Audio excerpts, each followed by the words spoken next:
It wasn't the sound of the footsteps that chilled me.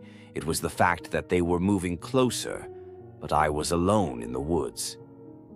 It was supposed to be a peaceful weekend camping trip.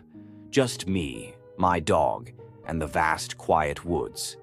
I'd set up camp at this spot I'd found online. Secluded, peaceful, perfect for clearing my mind. It was all going great until the sun set. The first sign something was wrong was when my dog, Max, started growling at the woods beyond the campsite. I figured maybe he just heard a squirrel or something. But then the air felt heavy. My fire crackled, sending shadows dancing against the trees, but the world around me felt still. Too still. I shrugged it off, fed Max, and went into my tent for the night. But around 2 a.m., I woke to the sound of footsteps crunching through the leaves. My heart pounded. Max was awake too, his growling turning into a low, warning growl. At first, I thought maybe it was another camper, though I hadn't seen anyone else when I arrived. But the footsteps weren't normal. They were slow, deliberate, and they were circling the camp. I checked my phone. No signal. My flashlight barely cut through the darkness outside the tent.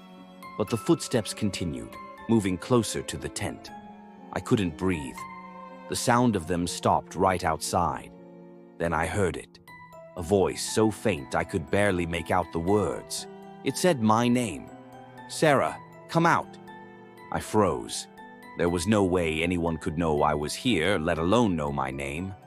I lay perfectly still, hoping whoever it was would just leave. But the footsteps, they started again, moving off into the trees. For a brief moment, I thought I might be safe. Then I heard a rustling and something dragged across the ground. It was too slow to be a person. My stomach turned. I had to leave. I grabbed Max, unzipped the tent, and sprinted toward the trail. When I got to my car, I looked back, but all I saw was the trees. I'm not sure what happened that night, but I know this. Whatever was out there, it wasn't human, and it knew I was alone.